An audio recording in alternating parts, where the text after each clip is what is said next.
big quote I got from Twitter last night was Vic talking about how he's done with moral victories. Is that something that's been, is that something that gets actively talked about in the locker room and in preparation, that you guys are past the moral victory stage in this program? I think so. Maybe inherently we don't, generally use those terms, but I think we got guys now, like we went into that game expecting to win, and so it hurt because, it wasn't in the past. Maybe it was okay to go to Butler and play him to the last shot of the game, and to us, that's not what we were looking for. We went there to win the game, and we came up a little short in the last minute. And I'm glad the guys are saying those things. I mean, that's because that's them taking ownership of it. I'd rather have them saying it than me, because to me that's when you're really making progress. And so when I hear that they're making those statements, it makes me feel good, because I want them to carry that. That's something that I've talked to you guys a lot about is, in order to kind of cross that bridge and go to the next step, there's got to be an expectation that you're good and that you're supposed to win those games. And I think we had it last night. Did we win? No. But, we prepared well. We were confident throughout the game. When they went on certain runs, we went on runs. I thought it was two really good teams playing. They hit one more shot and got one more stop when they needed to. And, sometimes it happens like that. Are you in one of those chicken egg situations where you need confidence to win games like that, but until you win one, you don't have that confidence? Yeah, I guess so, but I think confidence is the way you look at it. I know when I played with Grant Hill, and I thought I was as good as he was. Was that smart? No. It was not smart. But that's just, and I think there's got to be some of that with any athlete or whatever you're getting. You guys as journalists, you have to have a confidence in your work and what you do to be successful. So, the more you do it, the more confidence you get. So to your point, that's where that comes in. But I think we're a confident group. I really do. When I went into the locker room last night, it wasn't sadness. It wasn't. We knew we played well. We knew we put forth a great fight. We were more angry, that we didn't finish the deal. We had a 1-point lead with 1:03 to go, and they scored twice, and we had a turnover in that span. So, that's where the game was won, and that's where you got to really be tough and make those plays on both ends. Speaking of confidence, I think one of the most confident players in your team is actually the freshman, Yeah, he Isaiah is. Brown. Yeah. Saw that again last night, made some huge buckets. In the process of recruiting him, was that one of the things that drew you most to him? Obviously, we saw his scoring numbers in high school. Why do you think he wasn't more heavily recruited, and what drew you to him? I don't know. We had opportunity to see Isaiah on the AAU circuit last spring, and you're always, when you go to those events, you guys have been to them. There's teams from everywhere, and sometimes you go to games looking at other kids on other teams, and you stumble across other guys, and that's kind of what happened. We were watching a couple kids on the team he was playing against, and all of a sudden, I think Coach Armand or one of the assistants saw him, and man, this kid's pretty good. And so then they went back that night and watched him again. He was pretty good. He said, Coach, you might want to get your eyes on him. And I watched him and saw that swagger and saw that, and so sometimes you can get caught up in rankings and all those things. And I can give you hundreds of examples to include NBA greats now. Some of the best NBA players in the league went to Davidson, Washington State, Weber State, Lehigh. So that's kind of the beauty of basketball is, kind of finding those guys that you believe in and think are good. And we felt that about Isaiah from right away, and I think he appreciated that. I think that's one of the reasons he chose us, was we saw that in him, and we made him a priority. And he came and got together with our guys and fell in love with it, and it was a quick process. And so, he's going to have his ups and downs, but I'd rather have him making his mistakes, doing the things he's doing, trying to make mistakes out of aggression, versus being on your heels and being timid and afraid to make plays. So I'm very happy with how he's been, and I think he's only going to get better.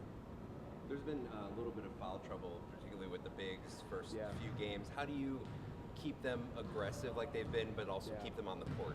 Well, I think everyone's still adjusting to the new rules. If you're watching games all over the country, it seems like every game there's just way more fouls.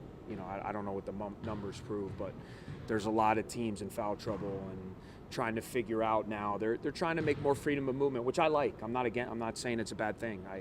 I think basketball is a game of finesse and athleticism and skill, and I think they're trying to clean up a lot of the chucking and bumping and hands, and a lot of times the guys who are going to get most punished by that are the big guys, because they're the ones down there doing all the banging. So, I think our guys just have to continue to be smart and shy away from maybe the fouls you don't need, jumping over somebody's back 94 feet from the basket, a silly push, off the ball, because you're going to get some fouls the way it is now. Guys are driving into you. You're going to pick up a couple fouls. And so, I think we'll adjust. I think everyone's still kind of figuring that out early in the season. And, I think Derek and Gavin, those are the two guys that have played a lot of the minutes. I think they've played very well. I thought they did a great job last night. And, they give us different elements, so which I think makes us a little tougher to prepare for. Brian's turnover last night, was that trying to do too much? He would probably. I probably say so. They were putting a lot of attention on him all night. They were trapping him, and we knew coming into the game, and we knew coming into the season that was going to be the case. And other guys are going to have to step up and make plays to alleviate some of that pressure. And I think if he would have had it over again, he would have made a quick pass out to Gavin at the top, but.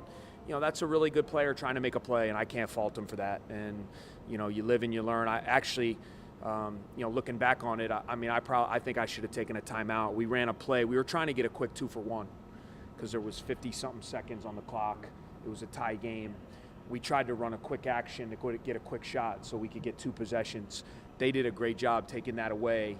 We got it back out to Brian up top, and there was about 12, 13 on the shot clock. In hindsight, I probably should have called a timeout to set up a set play, but in that moment, I had McIntosh with the ball up top with a live dribble, and I trusted him to make a play, and he's going to deliver more times than he doesn't. And unfortunately, last night he had a turnover that was a big play in the game. Can we go back to crossing the bridge? Yeah. When a team is trying to establish a new culture, often they get into a close game, and the players are thinking, "Who's going to screw up?" Or how are we going to blow it now? Yeah, then the good teams are thinking, how are we going to win it? No, there's no question. And have you made that jump from how are we going to blow it to how are we going to win it? Well, I think we're a lot closer than we've ever been, but you got to do it. And that's, again, we were in that position last night, and it's all of us. It's coaches, it's players, and I do believe, though, there was a feeling in that huddle when we were in there and we were up 1 that we were going to win. I didn't sense a lack of confidence. I didn't sense anything other than that. It became like a 3-possession game. They had 2 possessions, we had 1. They scored on both of them. We had a turnover, and that was the game. But, to your point, of course, like that's where we are in our program right now. We're a good team. We have good talent. We can compete with most teams out there. I really believe that.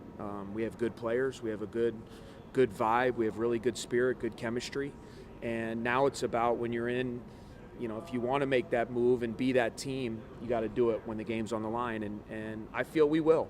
And last night's game is another great opportunity. And what's great? We get a couple days to rest up, and we get another one on Monday night. And that's what I love about basketball. You don't have to wait. You don't have to wait a week, to play. You can get back out there and play. And I know our guys are anxious. I sensed an anger in them last night, which I liked because I think they know that was a game that, we very well could have got. And give Butler credit. They're really good, and they made plays. But I think our guys felt we played well enough to win. We just couldn't close the deal. Looking ahead to a big matchup Monday, what are you seeing with Texas? Well, just got a chance to start watching them a little bit. A lot of size on the front line. Very athletic, All-American, McDonald's All-American, Jared Allen, James Banks, bouncy athlete inside. They got some athletic wings and guards. They're going to play again tonight, so we'll get a chance to. They play Eastern Washington, actually, who we just played a couple nights ago. So, get a chance to see them again and continue to study. And but with Coach Smart, his teams are going to play incredibly hard. They're going to come after you on the defensive end. They're going to play with great aggression and confidence.